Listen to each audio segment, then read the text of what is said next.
Welcome to the Circle Star Firearms and Outdoors podcast, your home for the latest products and news in the shooting sports, hunting, and the great outdoors. And now, here are your hosts, Jake Coffin and Jason Westmoreland. Hey everybody, Jake and Jason here at you live with another Circle Star Firearms podcast / YouTube. Yeah, we're somewhere. We're all over the social medias now. So what do we call this if we're coming live at you from the Circle Star Firearms podcast, but it's on the YouTubes? Because we always joked about when we have our Facebook live videos, we got like singles of followers. We've got like single of YouTubers. Yeah. It's awesome. Thank God for your parents. I keep thinking it's us, just trying to check and see how many likes we got or how many views we got. No, it's tracking right, man. I'm excited about it.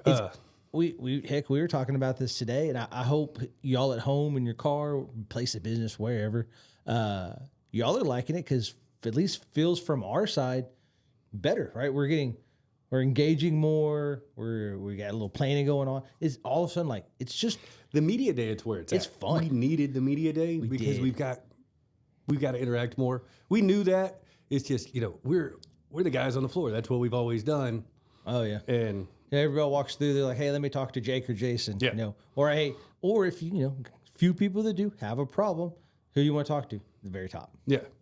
Which once we go down there now, they realize we don't know what we're talking about. Everybody else knows more than us, so it's futile because I'll walk over and I'll be like, "Hey, Daniel, what do we do?" Yep. Oh man. So you are listening to Circle Star Firearms and Outdoors. This is the podcast, like he said, it's on YouTube. If you get a chance, go down, hit the little like and subscribe button. Tell your mama and them about us. It'll pop up every time we post one. Everybody who's been doing that, we sure appreciate it. Word of mouth is getting out a little bit. And speaking about other ways to get a hold of us, if you go to our website, circlestarfirearms.com, go to the very bottom, sign up for the newsletter. Miss Brittany Beeston is helping us put that out each week with specials, what's going on, what's new and popping in the world of firearms. So it'd be another great way to we have stay once in touch. a month, we have a big newsletter that goes out. And then weekly, we do kind of the specials, what's going on. All the upcoming events will be posted in there, everything we do. And we don't have to worry about the censorship near as much because it's an email. There you go. So we won't get zucked again. But we promise not to use the no-no words. In what? The emails? Yeah. Oh, I think I already screwed that up. Yeah. But I say the podcast, It's a gray area. Yeah. Especially later today when Frank Bear comes for the next 2 episodes. We'll see. Yep.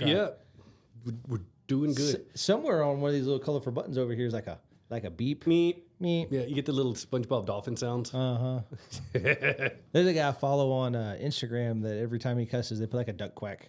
So basically, it's just like he's Nothing a but mechanic. duck quacks? Yeah, he's a lot of duck quacks. So either way, so it's been a great week, having a good time. At the beginning of the work week, right? And we're gonna get started off right. Today we'll be talking about what we're best at. Guns. Kind of what's new with them, what's out there, what's kind of trending wise, and something I'm excited to get talking about is the bring back of a classic. Yep. So that's I mean, not everybody that dials in or listens in or tunes in, webcast in, whatever. A lot of people expect a gun show, and it's not always a gun show. But we got a lot of people out there, our Circle Star fam that want to hear about guns. So we're going to talk about guns today. Yeah. And like he said, some of the new favorites that are coming out, what's made them as cool as we think they are, what's made the resurgence, some cool stuff, and some older stuff that has been updated that just we're digging. Mm-hmm. Old's become new, new is old, and somewhere in the middle is something cool. And being springtime now, we have time to shoot after work. And that makes all the difference in the world. It does. We talked about that on the last one, I believe. It's just so nice to be able to get home, prop down on the shooting bench or go here in the back and actually get some rounds downrange and practice because we need all the practice we can get because, it's one thing to shoot off the bench, but to get that real world application, hey, put another round downrange, move a little bit, adjust yourself. You want to, especially for us, as much as we hunt, we need all the scenarios. Oh, absolutely. The positional shooting.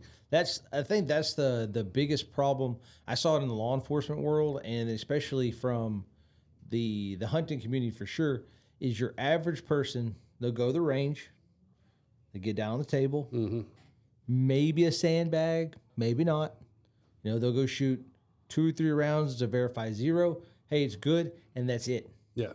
But then, you're out there hunting. If let's say you're South Texas hunting, you're hunting from a deer blind. It's not as stable. You don't have a place to prop the elbow. You're shooting off of sticks or a bipod, or maybe this was kind of one of my big things. Your jacket, your pack, which we frequently shoot off of your pack. I've shot more pigs off the roof of my truck than I can count. Because how did they get up there? Carefully. Okay. The ninjas. But you get back there and it's different. You shoot off a bipod and you're having to lean across the top of your truck, the roof of your truck, and you got one leg up on a toolbox and the other one maybe helping brace you on the bed rail or something like that. It's not as stable as you want, but you're still trying to make that shot. Absolutely. No, just I had an absolute, you threw me when you said off the top of your no, you threw me when you said off the top. So I got a story from yesterday. So I was driving home, and I get on my little county road. I'm cruising down, and big snake crossed the road. So I figured it was a Texas rat snake, what we call a chicken snake around here. Yeah. But I passed him, and then I was like, back up, look down. It's a prairie king snake, a big prairie king snake. Yeah, they are pretty. So I got him, and I'm like, man, it's only 1/8 of a mile to my driveway. I'm just going to toss him in the back of the truck, and with the vibration and everything, I'm pretty sure he'll stay down low. He's not going to try to get out. So I get back up to speed, 30, 35 miles an hour. I look in my side window, and here he comes out the back of my truck. But he's coming down kind of towards me, so he gets on the passenger's door handle. Mm-hmm. And then he goes up a little bit, his head touches the window. So I'm like, come on in, bud. So I guarantee you, keep in mind, we only got 4 listeners, but, half of those, at least you're like, there's no way on God's green earth you're going to not only are you going to stop and pick up a snake to take home, much less be like, little buddy, I've got good reasoning for it. So I rolled my back window down, and he introduces himself into the truck. Cool. Yeah. Because why not? Because why not? I pull into my driveway 20 seconds later. It took me 30 minutes to find that damn snake. I was really hoping this whole story, and you told me a story this morning, that you just lost it. It's up. I was so hoping it was up underneath a seat. So or, in the back, there's a little gap behind the back seat. Or my the paranoia dash. The whole time was he got up under my seat. Because I was looking up, and I was like, dude, if you're in there, we got problems. I didn't think this through. I wasn't ready. I made a mistake. But I finally figured out where he was. He'd gone up in a rubber boot. So that makes perfect sense. It did. But we were talking about the back of trucks and everything, and I just thought of it. And it was funny just rolling the window down, and it was just hey, coming in, man. Cool up here. It sucks back there. Yeah. So, but the other thing you talk about, positional shooting. And unconventional shooting. There's a thing, and since we're on the topic of guns today, I'm going to forewarn, hasn't happened to me, but I have known more than one person it's happened to. There's a thing called optic offset. So if you think about it, your barrel's here, and your rifle's here, or your scope's here. Well, there's a gap, about 1.5 inches or so. And in the moment, I take it back. I never shot my truck, but I've shot some I was about to say some barricades. I was shooting around positional shooting.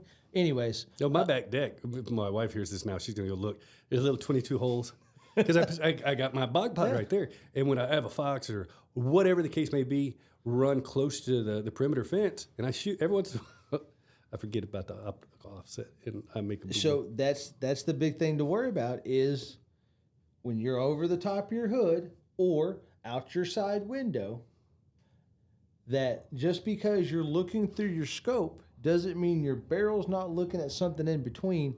And I've known multiple people shoot holes in the hood of their truck, shoot holes in the roof of their truck, muzzle brakes, blast a side window out. Or I know a guy that's happened to laid his 300 Win Mag right over the side mirror and cook one off. And the muzzle blast shattered his entire front windshield. Oh, the best one was it last month? The guy came in, he had just bought a brand new $5,000 Pulsar thermal, And he brings it back and he's like, "Hey man, do you think they could fix this?" And, Oh my gosh, yes. and he had put a 5.56 round right through the middle, and I'm like, "Dude, I gotta know." And he's like, "Well, we have the hunting racks in which as soon as he said it, I pictured it. Have the hunting racks in front of the side by side. He has his rifle with him. Got excited. Did exactly what Jake said. Threw the rifle up. Could see the pigs. Just forgot about that. Now there's the gap. And and he center punched us. And believe it or not that they'd ever do it again, but they covered it. They warranted it. So. A certain amount of pity goes a long way. It does.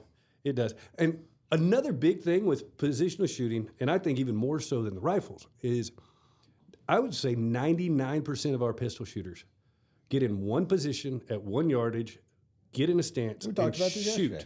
And they do not move. And in a real world scenario, God forbid somebody shooting back at you, what's the worst thing you could do is stand still. Like, at least you're moving, the target's moving a little bit. You're not giving them all the opportunities. Well, that's it was part of our background doing the cop thing. That was part of our weapons calls. When you drew, it didn't matter which way you went, but you would take a lateral sidestep one way or the other, because we are creatures of habit. We will shoot the last place we saw, whatever it is, right? And so the idea is when you draw to shoot out, move laterally before you fire back, because they're going to look at where you were, in that split second of things. And so, but you're 100% right. People get there and they get that isosceles stance, they get all ready to go. As dumb of an analogy it is, it's what made the carnival duck game so hard, because it was moving and then it switched positions and come back the other way. Should be able to pattern it in your brain super quick. Our brains just don't work like that. Don't. You're trying to shoot here and he's already moved to here. And instead of without practice, you're not going to know to shoot in front. Well, that's the same reason, like for low light situations, you light, shoot, move. Illuminate, shoot, and then move somewhere else, because Where that light is, they're going to shoot exactly where it was, and there's study after study. That's the way it works. Yep. But so talking about all that, favorite guns is favorite new guns or old guns, whatever. That's going to be the main topic of today. Mm-hmm. And whatever rabbit trail we find, and whatever other cheeky stories we have that decide to pop up in the middle. So let's talk about new guns. Let's talk about new guns that we're excited about. That's the hard part, right? Because every year, that's the industry. They have to come up with ways to take your money, and so they come out with something new. Yeah, but a lot of times they're kind of, maybe it's a new edition or new model or new caliber. That's the biggie right now. Is the new? We get a lot of people coming in. They want that new hotness. Mm-hmm. And there's a lot of what I would consider new calibers out there. That and to me, a lot of the nozzle rounds to me were still new, and they've already fallen out. Yep. Now it's Creedmoor season, baby, or the ARC. 6 ARC is huge. Well, that a lot has to do with Hornady. Hornady's might in the ammo side of things. Yeah. Because the PRCs are Hornady's rounds, the ARCs are Hornady's rounds. Well, if you got Hornady money, you can get stuff Sami-spec, and once it becomes an official round, that really helps it take off. Exactly. It's not just a Wildcat anymore. Mm-hmm. And but some of the great ones, one that I know Jake and I are ate up with right now, and I think we've talked about it before when we had Horizon on, was the 22 Creedmoor. Oh yeah, that super sweet gun. That bullet flies flat. You always worry about a new cartridge comes around, because if we look back in the last, it hurts me to say this, the last 20 years. So old. By the way, you had a birthday yesterday. 39 years old. 39. Yeah. One more step to halfway there. I'm just happy my wife's 6 months from it, so that's her problem. But in the early 2000s or so, everybody was nuts about the WSMs, the Winchester short mags, and the WSSM, the super short mags. And people went nuts. They sold a ton of guns. They were super hot until Winchester decided that, hey, they've had their run and quit making ammo for it. And now you can't find 7 short mag. You can't find 223 or 25 WSSM. They're dead. The 300 and the 270 are the only one that are kind of hanging around. Yeah, 270s. We see a 270 WSM every once in a while. And, but you got the new school. You had those guys coming out saying, well, they were barrel burned. Just too much, which I get. But realistically, how many guys are putting 1,000 rounds? I know people only got 1,000 rounds to their ARs. Yeah, Yeah. In the life of a bolt action rifle, unless you're truly all the time at it all the time, that's your game, long distance shooting. That's a lot of rounds to put through a barrel to burn it out. So, but I get, so kind of back to where we're talking about, I get why people are leery of jumping on something new. Exactly. But I think, let's call it in a post 6.5 Creedmoor world, there is a lot more understanding and a lot more acceptance of some newer stuff, especially when you're taking old technology, like an old round, and modernizing it. You're lengthening throats, you're running longer coaxial bullets, your higher ballistic coefficient bullets, and that are creating what were great rounds that were developed 50, 60 years ago. That's like, because we're talking about the 22 Creedmoor right now. Right.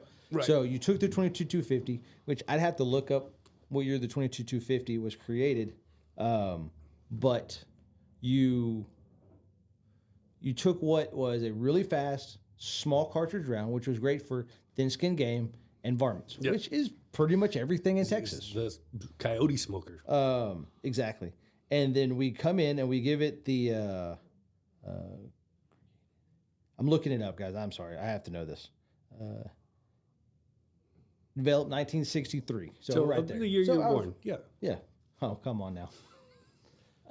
So you took a round that was developed 61 years ago, 22-250, which at the time for the technology, they're flat-based bullets. This is before boat tails and a lot of other stuff, that they were super fast and they were great for varmints and light-skinned game when you didn't have a lot of options on the market. But now we've grown so far, you don't have to run as much powder. You can get the powder. The powder's improved dramatically, and you don't have to run as high of a volume.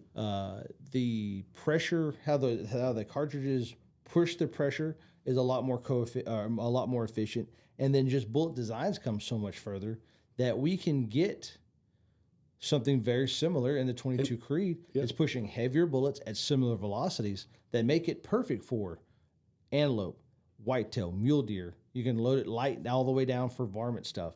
And they're taking that round out too. I mean, 700 yards, 800 yards, which is for a 80 grain bullet. That's awesome. Yeah. So for y'all that don't know, the 22 Creed is a 6.5 Creedmoor, neck down to 22. Was kind of designed and created by Horizon Firearms.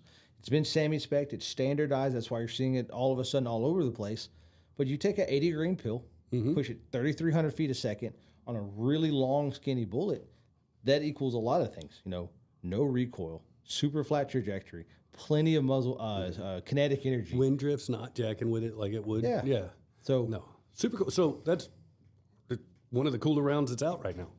And our guys downstairs, we're all big hog hunters, but his, 2 or 3 of our guys just, the 6 arc's where it's at for them.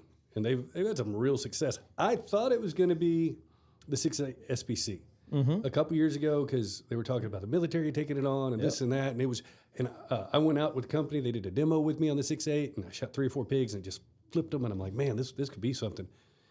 For whatever reason, it just kind of lagged behind. It didn't take off like I thought it was going to. Well, I think a lot of it has to do with the consumer side. The consumer wants a round that has plenty of energy on target, but not a lot of energy on the shoulder. Yeah. And so that's what we're trying to create is just a better performing, better designed round. And the 6 are kind of the same idea in there, right?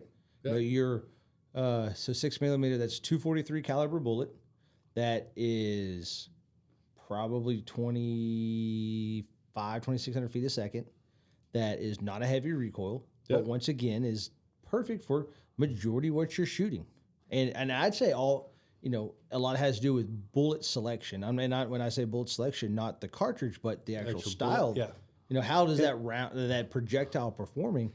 But you could take a lot of this stuff because, you talk to some of the guys in the West, they're like, we're coming from, flatland states. And they're like, you have to have 300 Win Mag, 7 Mag, 7 PRC, all these big, heavy cartridges. And they're like, hey, I shoot mine with the 308. Yeah. Or something. But it's just, we hear the flip side of it. They come down here, they're like, hey, do I need to get a 458 SOCOM or a 450 lot or something just booming? For the pigs. For the pigs. I shoot pigs with 223. Yeah, I'm on a pretty good streak with my 22. Yeah. But again, that you're putting yourself in different situations. You're more familiarized with the animal and stuff in that scenario. Another big one is knowing the demographic. Like on the 6R could be another example. Put it on a semi-automatic platform. Being able to do that, super cool. Because a lot of the guys getting it do want it for hog hunting, want that semi-automatic capabilities. But super cool round. And there's something to be said about that. And this is, we're kind of talking old and new, right? Right. That there's an old thought that's become new again. For a long time, everybody wanted variety. I have all these guns and all these calibers to do all these. I want a varmint gun, and I want a deer gun, and I want a pig gun, and then I want an elk gun, and I wanted this gun. And COVID, while it changed a lot of stuff, had a major impact on our industry, because what we're starting to see is that I want some nice guns. I don't need a ton. I don't want a bunch. I'm gonna get rid of some, but I'm gonna get rid of volume. But I'm gonna increase quality.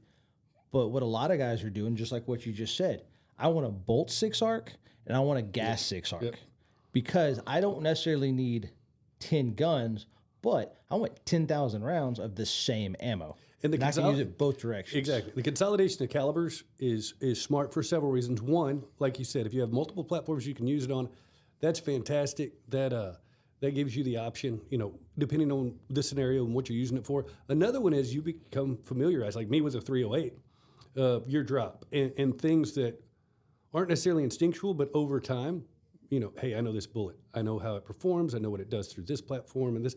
And if I've only, I don't want to give the world's ending scenario or whatever, but it's a lot easier when you're familiarized with 2 or 3 rounds, or if you go in, you grab ammunition, hey, I've only got 2 or 3 to grab from them. Mm-hmm. Now, during COVID, we had there was a scenario where, hey, man, I'm glad I got this one-off caliber that nobody's buying ammunition for because it was on the shelf. Yeah. But truth be told, you should already have your ammo before the emergency, before the bad stuff happens. And you made a great point in the just knowing your round and what it's going to do. Because think all the way back to your childhood. We all had that BB gun, whether it was a Daisy Red Ryder or Crosman or whatever it was. Is it weird that it pops up in black and white? I'm surprised. No, not at all. I didn't think you even. It's just a flip book. I about to say, I thought you're old enough. You didn't even have moving thoughts. You just didn't have moving pictures. Yeah, no. We had a storyteller. We sat around the campfire. But you had that BB gun that you were deadly with, that were not accurate, but you knew that typically that round's gonna kind of arc like a curveball. You knew or if you had what's your holder, you were deadly with it because you knew what your gun did. So I've got a 7-year-old now, and I'm seeing it, and his thing is Red Ryder. Mm-hmm. But I'm watching him and his follow-up shots. So he'll put like 8 or 9 cans out at 30, 40 feet, and how quickly he can rack that lever, stay on target, and just if you get enough practice, that lever is he's like semi, and he's just tink, tink, tink, tink. I can't do that, but I haven't practiced with one in a while. But there are reasons right now that I'm wanting to start practicing like that. We were talking about new guns, things that are turned on this year that we haven't seen in a while. And I think that's a good segue into it, is the lever gun. So SHOT Show was this year. You and I didn't go, but we sent the boys. Yep. But everyone didn't know how to have fun like we do. They actually worked the entire time. I didn't know you could do Vegas wrong. They showed us. Because I thought we were doing Vegas wrong because the way we felt when we got back for a couple days. We made mistakes. I think we were doing Vegas right. I think they were trying to make us proud. Like we went and try to make Daddy happy, right? We worked hard. We're like, you didn't go to a show or out to eat or wonder. They didn't go to any of the casinos. They were working like 14, 15 hours a day and then going back and just not taking lunches, hustling it, working hard. And they came back and they were exhausted. Oh, I am too. Proud. But they were exhausted and they were tired from Vegas for all the wrong reasons. And I'm like, hey, y'all got to network a little bit. I'm not saying go to the wildest parties, but get to know people in the industry, have fun. They come back so much fun, like the time that Navy SEAL tried to kill me in a hotel room. Yeah. Well, Dustin had fun. Dustin was in his happy place. Oh, yeah. He was talked about that before. Yeah. But SHOT Show 2024 was the year of two things. It was the 2011, the double stack 9, the staccato clones, and it was the lever gun. And I find it interesting that something that is 160 years old is all of a sudden super popular. And I've got some theories behind it, but I'm not exactly sure why. But I do too. I'm happy that it's here. You know, yeah, I guess so. I killed my first deer with a lever gun. I was by myself in the woods, 11 years old. 160 years ago. Took 6 shots because it was a 30-30, and I saw the deer, and I knew where I was at. I could legally kill a deer. I had landowner's permission. I was by myself, kid, but I could see it, and it was that Red Ryder thing. I knew I could put it in my sights and I could hit it. If it was shooting in a straight line, I'm sure I could. But I learned about bullet drop. Oh, yeah. Something you don't think of, but when you're 11 and you're excited. But I was able to walk it in, and finally, thank God she was just oblivious. But I got her. But we had a customer. He's still a customer of ours. I haven't seen him in a while. About 5 years ago, he showed me a video. And he's an avid hog hunter. And he has a suppressed lever gun with a thermal on it. And this is before this got cool. Yeah, this is before this got cool. And I watched him shoot 5 pigs, and before they got out of the pasture, he had reloaded and got another 2. He was that confident and quick and fluid with it. And I was like, dude. He's like, oh, no, this is how I do it. You know, he wasn't being cocky or anything. It is how I do it. And then I think it was you and I, you know, we started going back and forth, and then we shot a couple suppressed lever guns. So you're 100% right on that. That's one of my big thoughts of this is because the general public doesn't really understand what a suppressor does. Everyone sees the movies, right? You know, it takes your that cannon makes it go, right? I wish. Makes no noise. And I wish Hollywood suppressors were real, but they're just not. They're like a muffler on a car, right? Yeah. It just quiets it down. Yeah. So on a bolt gun, they get pretty quiet. On an AR, because that action opens up, they're not the quietest thing in the world. No. They help a lot, but they're not a lot. Not 100%. But that lever action is kind of that middle ground of, hey, I want to be able to get in a sounder and just rack away. Yeah. But when that action's closed, it's quiet. And if anybody says, hey, man, anybody listens like, you know, a bolt action is not any slower than a lever action, there's a show called The Rifleman. You could go watch. It's a great show. It's such a good show. But it really does show how fast, if you wanted to, you I'm gonna ruin your childhood. He didn't pull the trigger. Well, he didn't pull the trigger in the show. Because? If you watch episode 2, he's where the bandits came in and burned his house, they said it wasn't worth it because it actually slam fired. Yeah, there was a hit. I think it had a little BB or something welded in there that when he closed it, it hits the trigger. I know, sir. You're not teaching me. I knew because I wanted to be that dude. And I think that's a lot of it is you go through, everything goes full circle, right? Yeah. You know, heck, wallpaper and avocado appliances are making a comeback right now. Dude, so if you haven't updated your house since the 70s, guess what? You're in style. Back in style. Well, we talked about how horrible it was that the mom jeans came back. Oh, God. And we were waiting for the low cut whale tail thing to come back. Yeah. But now I know of 2 young ladies who, so apparently the perm's coming back. Ooh. Yeah. Yeah.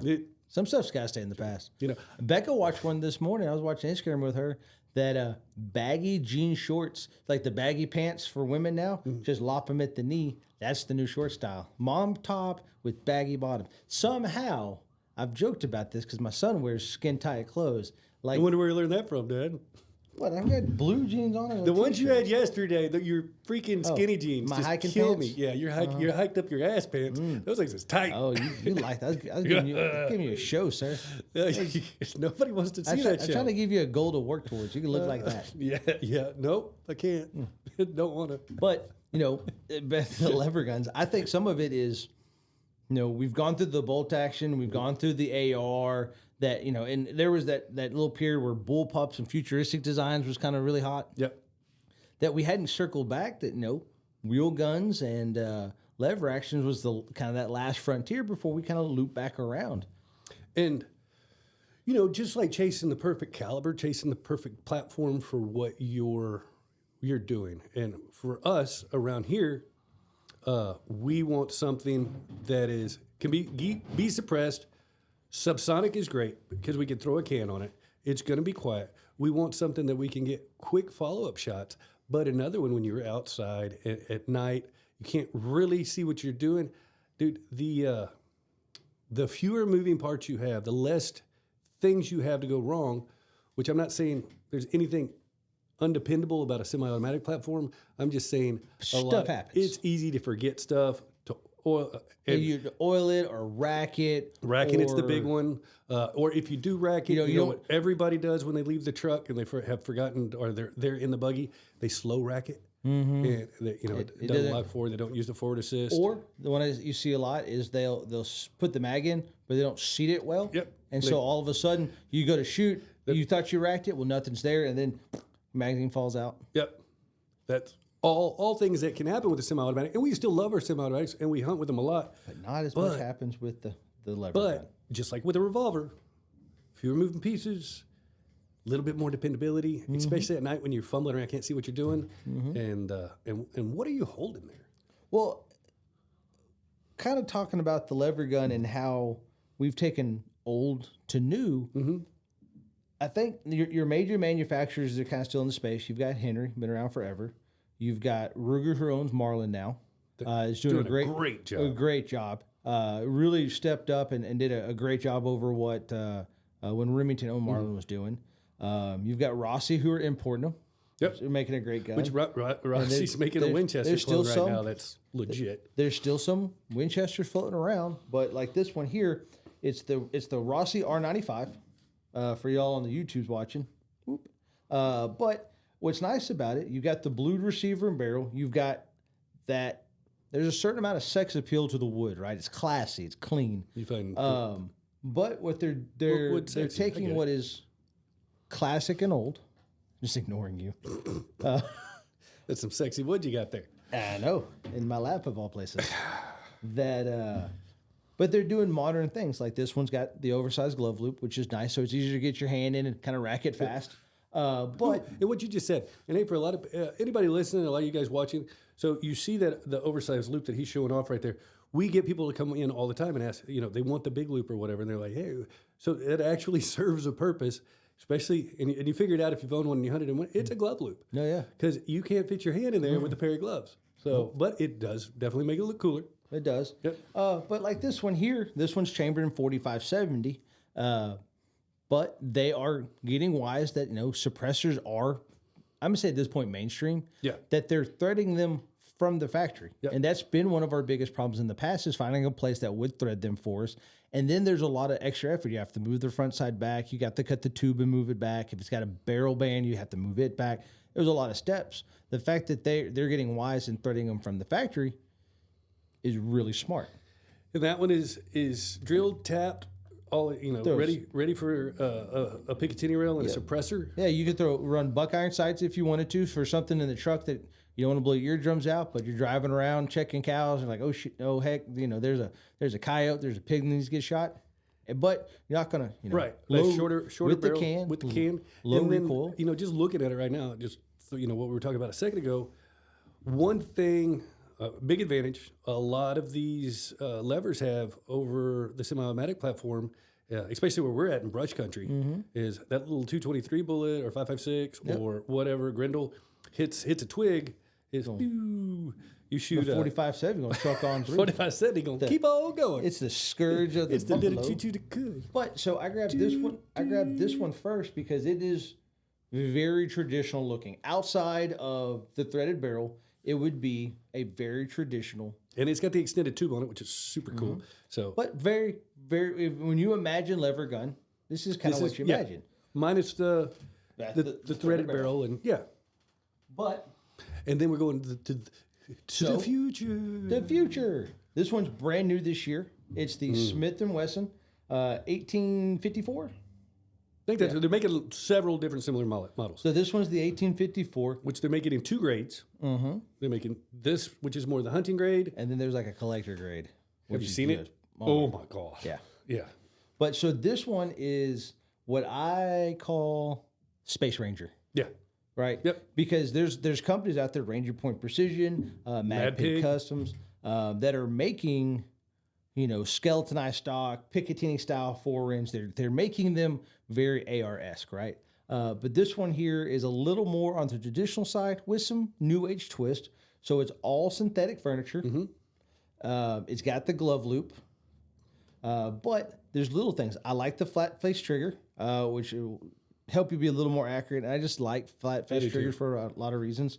It still has the peep sight for the guys that want to run iron sights, but full pick rails. It's got that M-lock, which is... I'm sorry, I saw it. And you got to build it up. You got to, it's like foreplay. You can't just get to the meat and potatoes. You got to build up to it, sir. What is that? I don't know. I hear the words.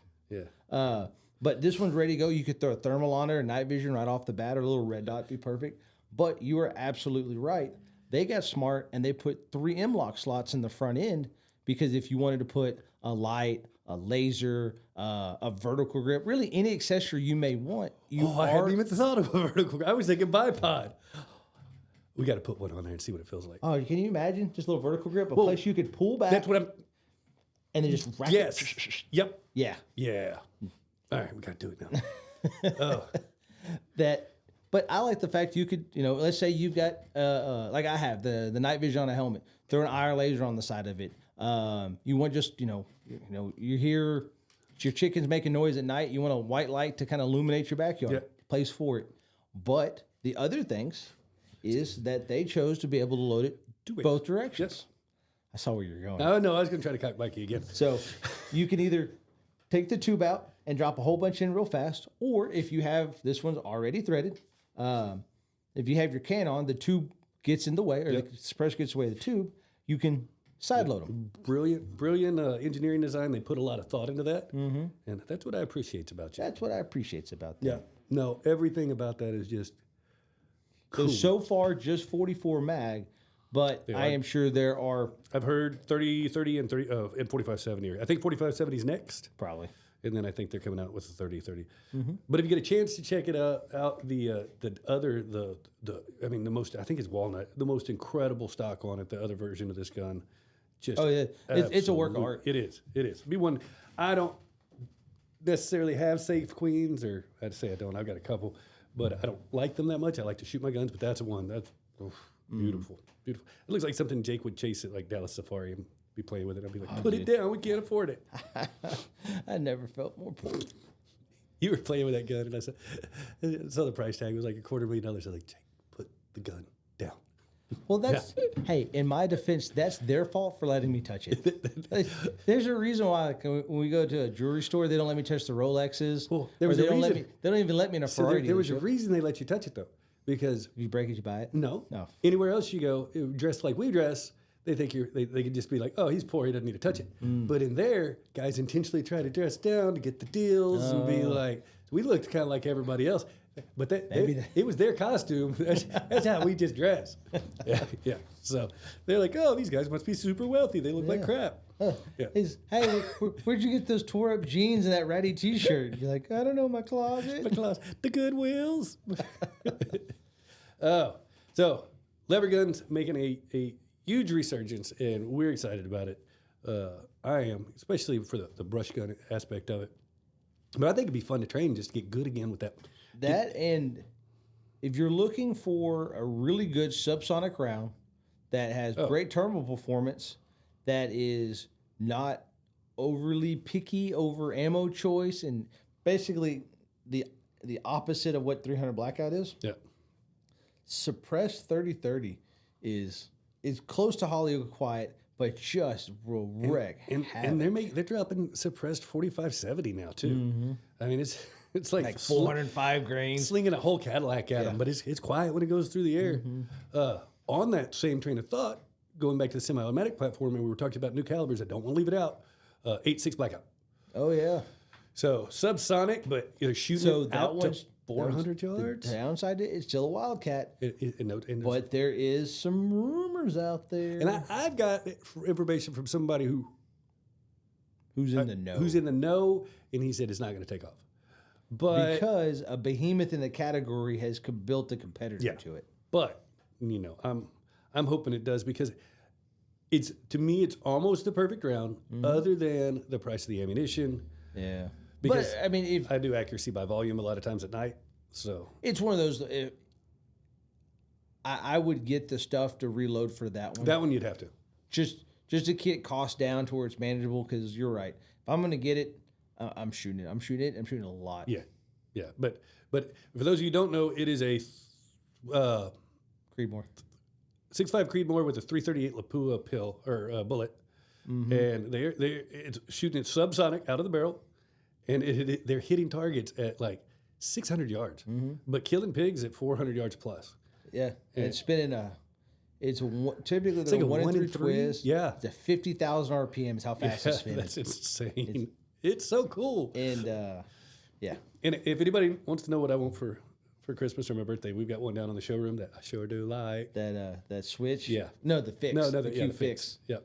Yeah. Q put out a really cool one. And that for those who are listening, nothing. looking for something cool until I think it's the middle part of May, you get a free suppressor if you buy it.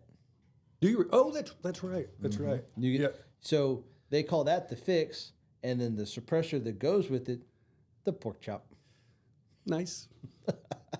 I dig it. The pork chop fix. I like it.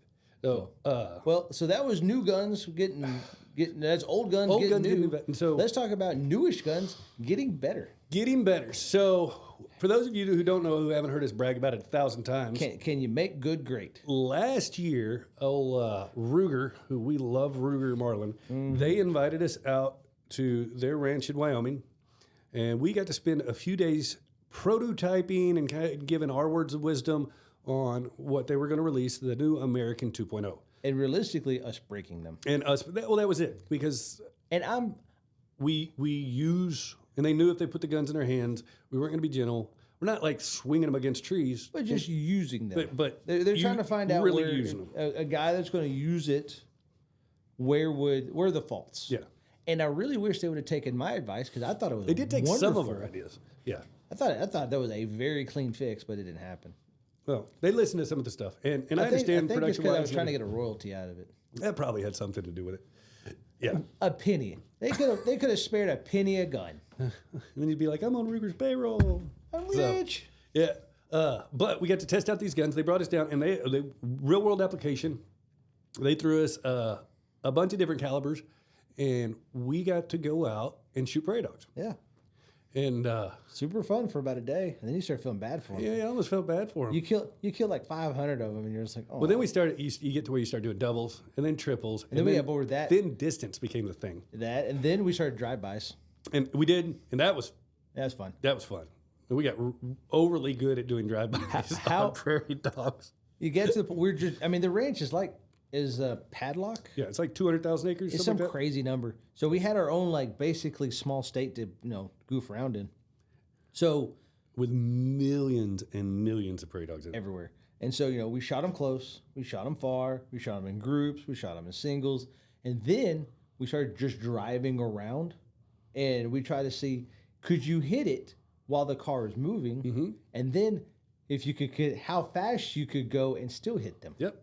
And then if you could get multiples on a drive by going through a town. So, and we did. A town of prairie dogs, not a town of people, just a FYI. I would hope anybody listening would get that. But yes, so we got really good at doing 45 miles an hour through, well, now I'm going to question the way I'm saying it. When we're going through the prairie dog area.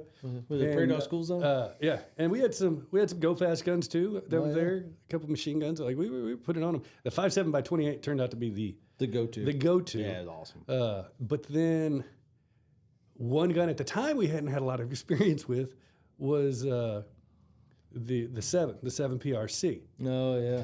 And they had one there, and there was... This is when you couldn't get ammo for it either. There was 10 boxes of ammunition there. Uh-huh. So we thought...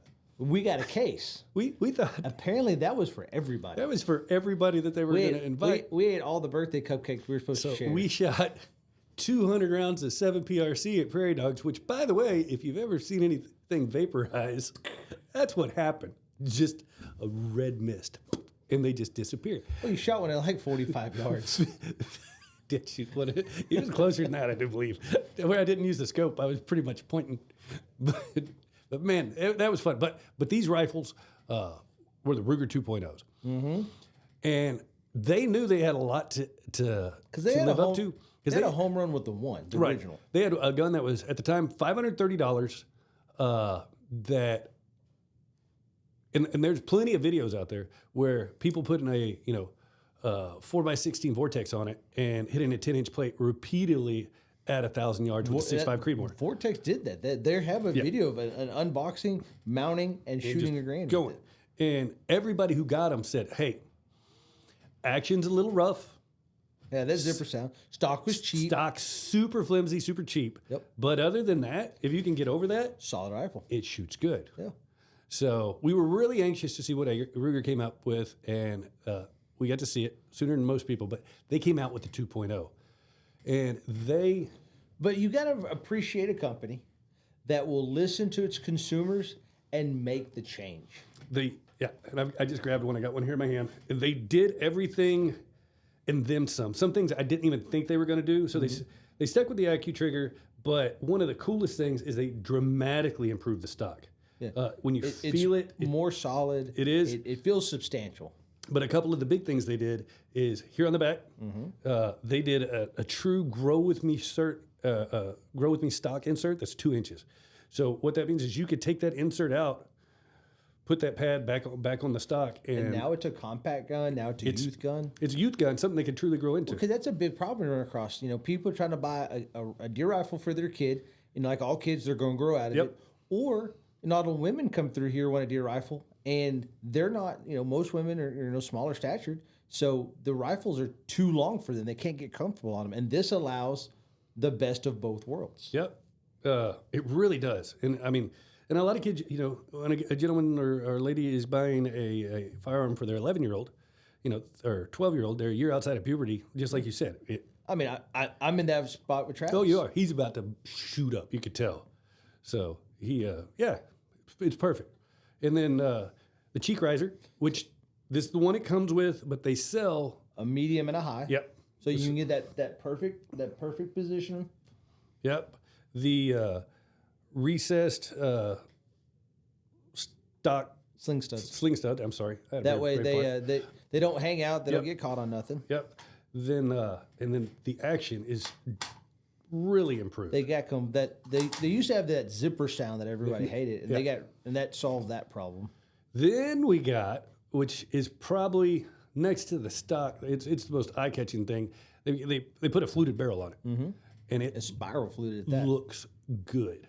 Of course, it's mounted, comes with the muzzle brake, has the loaded chamber indicator. And they also know that, majority of folks are getting suppressors nowadays.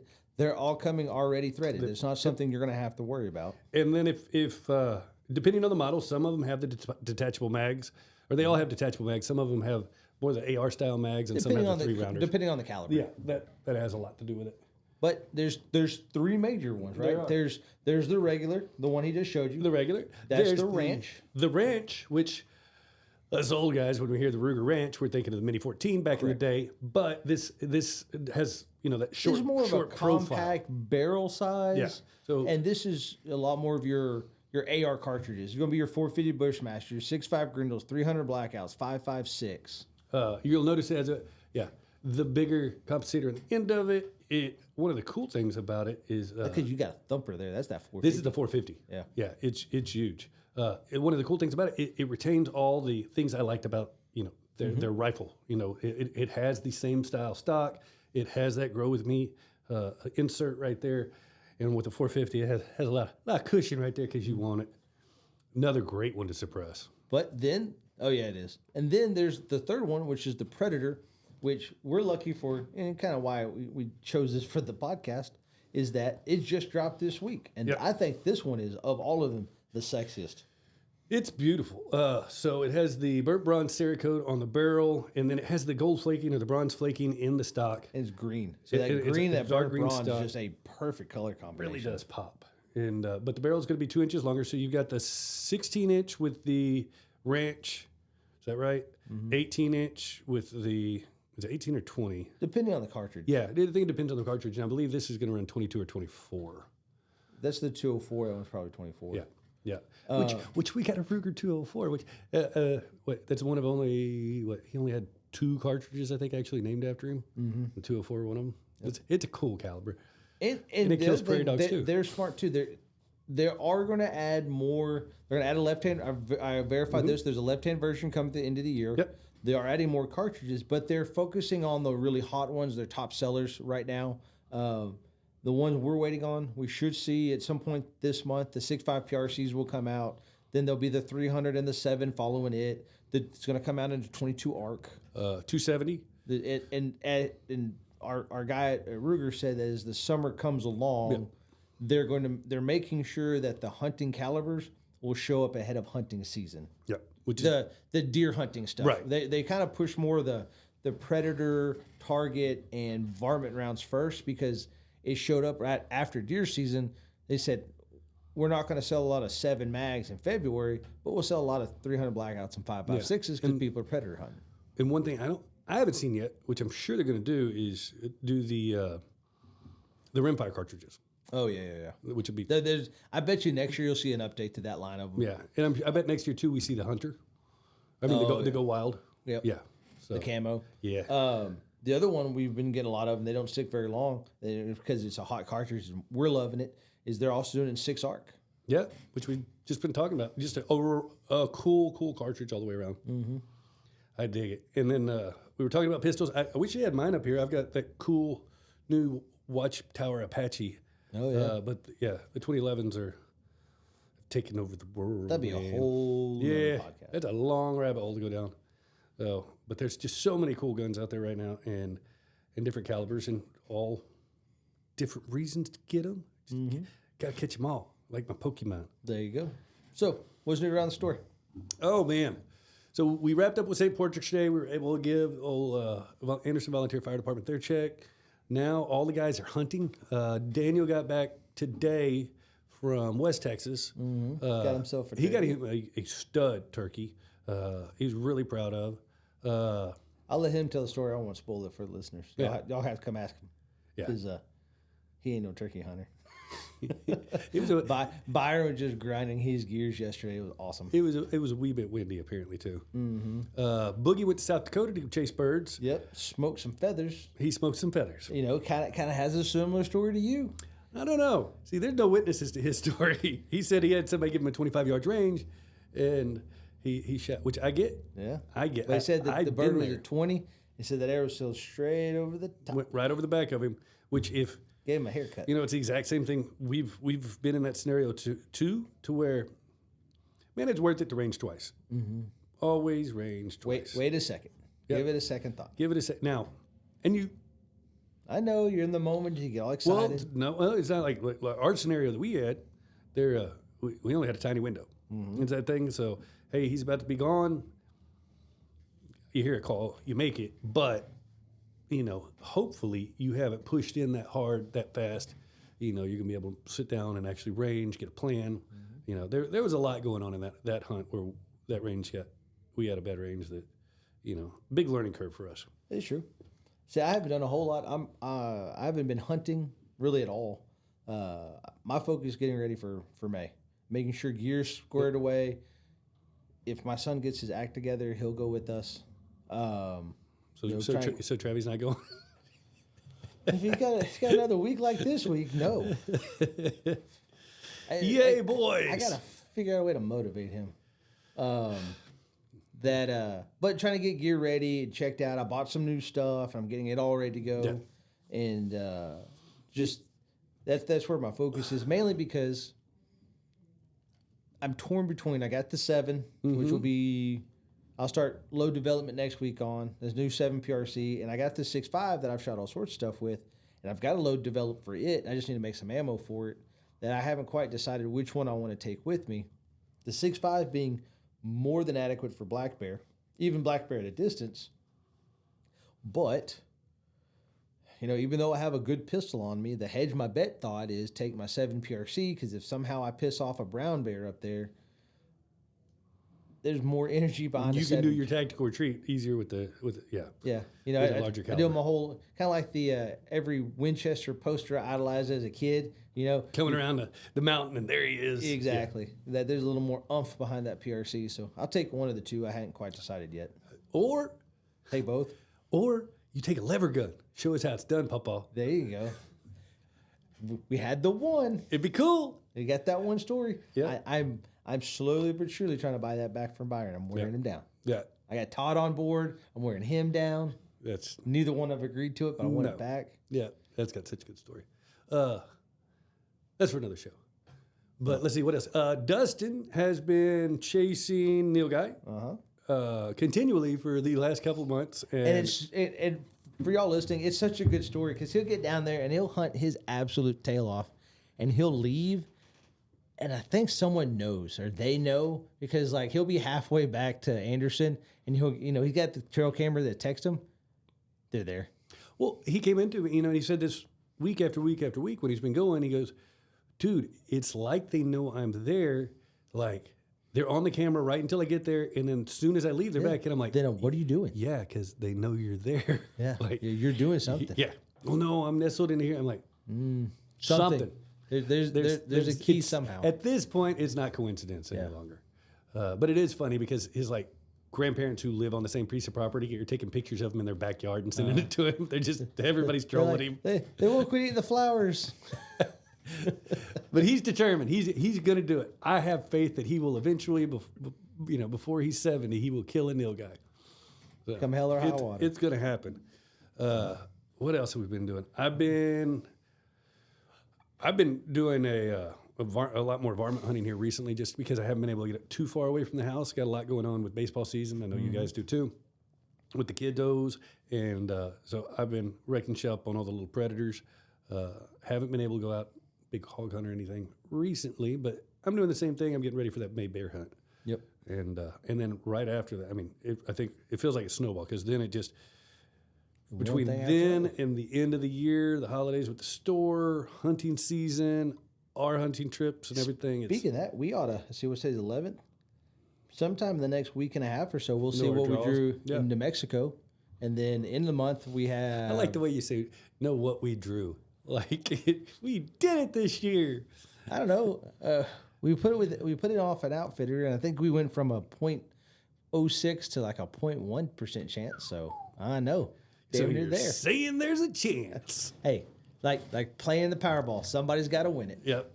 And we got somebody got to. And by the end of the month, I'll have us in for Wyoming bison. Mm-hmm. I'm actually feeling relatively positive over that one. For awesome. one, power positive thinking. Got to put it out in the universe. Good things happen. I dig that. Yeah. But you said they raised the price, so you think there's going to be fewer people? Yeah, that's why. Yeah, I don't think that's. I think everybody in the world's going to think just like you. Come on. Sure, nobody's big enough an idiot to try this. What's the new hippie check thing? I'm manifesting it. I'm manifesting my destiny. Yeah. Okay.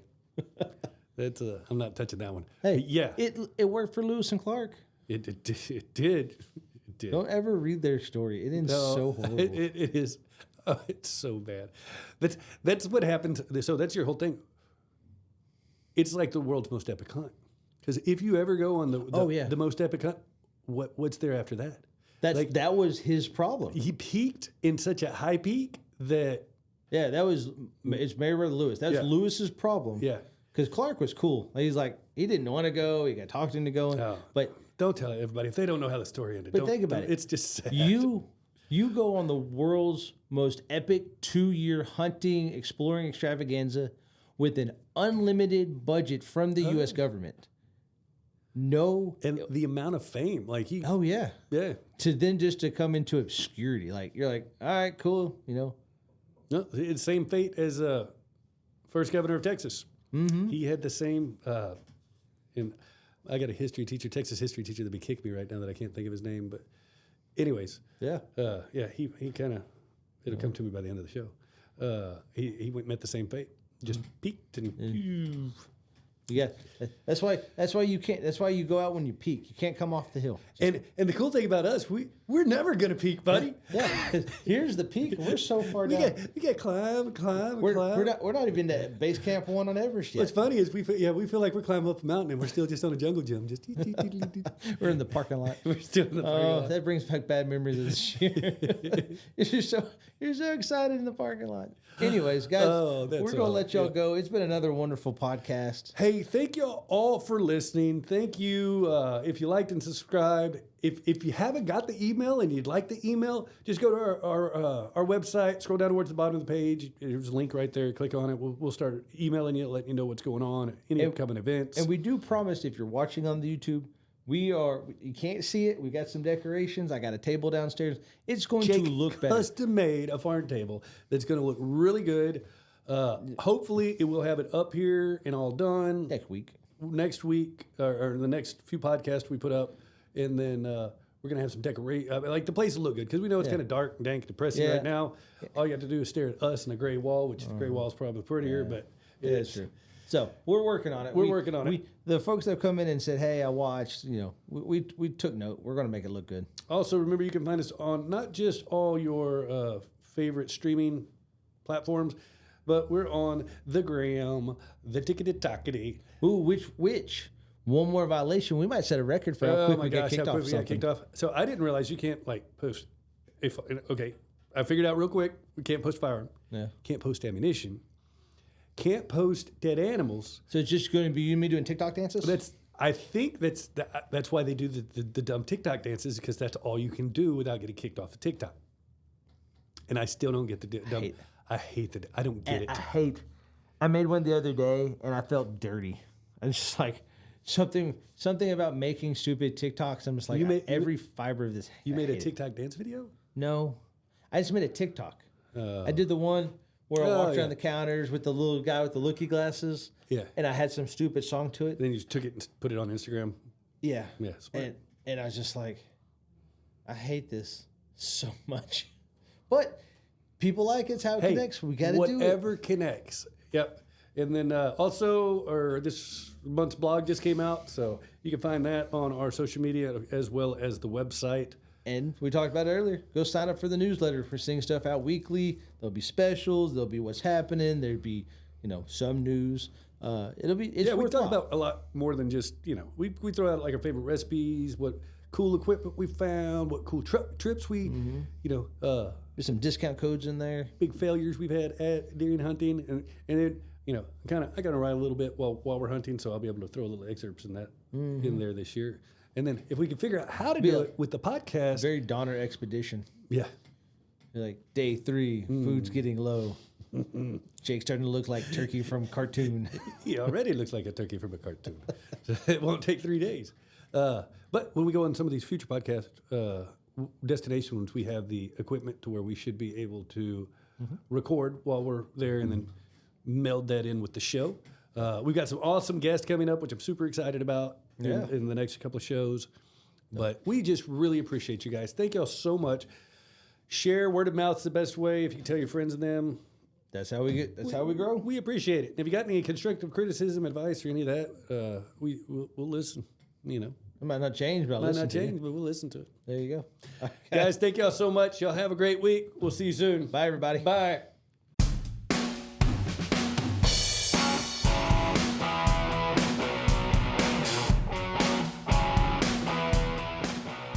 You've been listening to the Circle Star Firearms and Outdoors podcast with your hosts Jake Cawthon and Jason Westmoreland. Be sure and subscribe so you don't miss any episodes. New episodes drop every Monday, and catch up in between episodes on the Circle Star Minute every Friday. For more information, visit CircleStarFirearms.com, or better yet, come see our great new store at 6320 Highway 90 in Anderson, Texas. Until next time, safe shooting, folks.